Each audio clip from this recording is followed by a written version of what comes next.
Olá, eu sou o Carlos Alberto, eu sou psicólogo clínico formado pela PUC e tenho uma especialização em psiconeurofisiologia do estresse.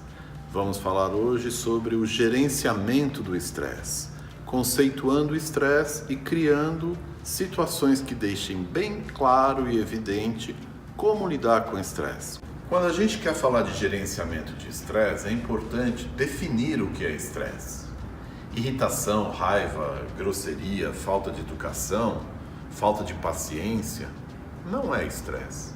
Pode ser simplesmente falta de educação, grosseria. Então, o que é estresse, especialmente do ponto de vista do gerenciamento do estresse dentro das empresas ou na sua vida pessoal?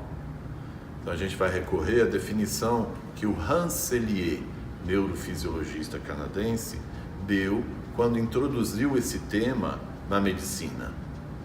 Estresse é uma resposta emocional a uma situação de ameaça.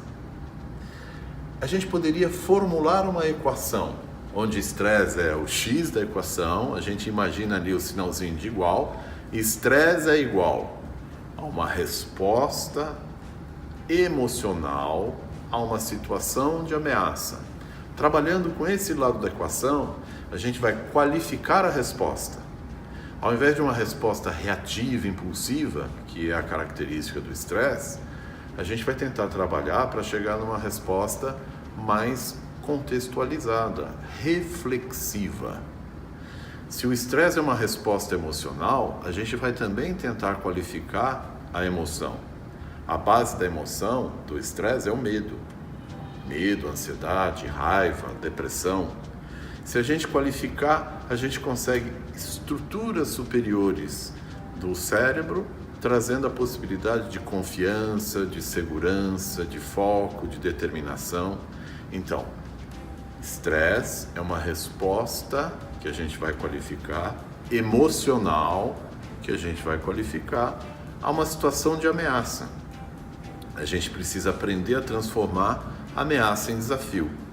Se a gente conseguir qualificar essas três funções do estresse, a gente gerencia o estresse. Então é sobre isso que eu quero falar agora. Vamos tomar a sequência? Estresse é uma resposta emocional a uma situação de ameaça. Vamos a um exemplo. Um dos pesquisadores mais conceituados sobre o estresse, Robert Sapolsky, da Universidade de Berkeley, na Califórnia, escreveu um título muito interessante: Why Zebras Don't Get Ulcer?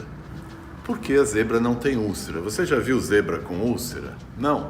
Então, imagina a cena. Vamos tentar trazer a imaginação para essa cena.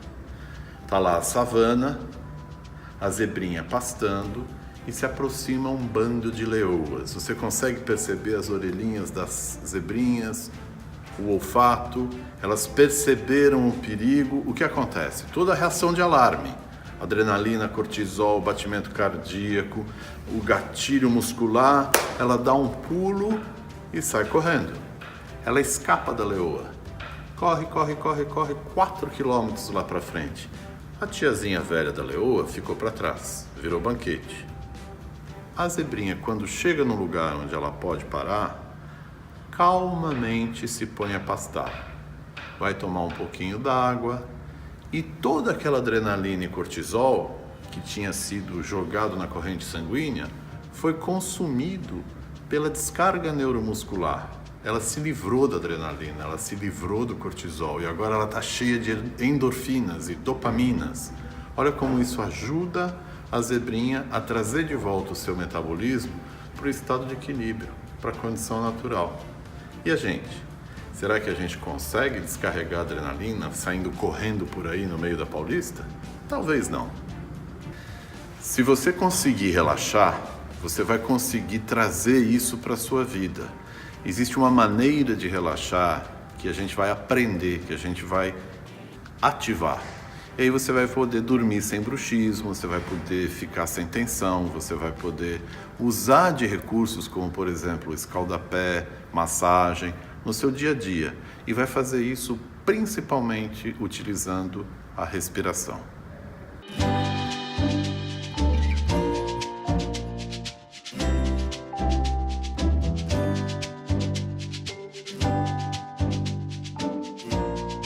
Existe o conceito desenvolvido pelo Paul MacLean, um neurofisiologista canadense, que propôs que o cérebro se divide em 3 camadas, e são essas camadas evolutivas ao longo de milhões de anos. A gente começa a partir dos répteis, quando se desenvolve então o cérebro reptiliano. O cérebro reptiliano ele é responsável pelas reações de sangue frio, pelos reflexos de ataque, de fuga, pelo domínio do território, pelo controle da situação. É um cérebro que trabalha medindo e controlando aquilo que ameaça e medindo e controlando as oportunidades de caça, vamos dizer assim. Então é um cérebro reativo. Sobre essa primeira camada, ao longo de milhões de anos de evolução, surgiu o rinoencéfalo, conhecido como cérebro límbico, que é o cérebro dos animais de sangue quente. Ele começa a partir do nariz, rinoencéfalo, ou melhor, do bulbo olfativo. Por quê? Porque a partir do olfato, os animais de sangue quente estabelecem relações de vínculo com o filhote, com o macho, com a fêmea. Então toda a relação de afeto e de vínculo é mediada pelo rinoencéfalo ou pelo cérebro límbico, que vai recobrir essa camada do reptiliano. E a seguir na escala evolutiva, a gente vai encontrar o surgimento do neocórtex. O neocórtex já é o cérebro do primata e ele traz a possibilidade de contextualização, de um olhar mais amplo, que referencia fazendo deduções, avaliações.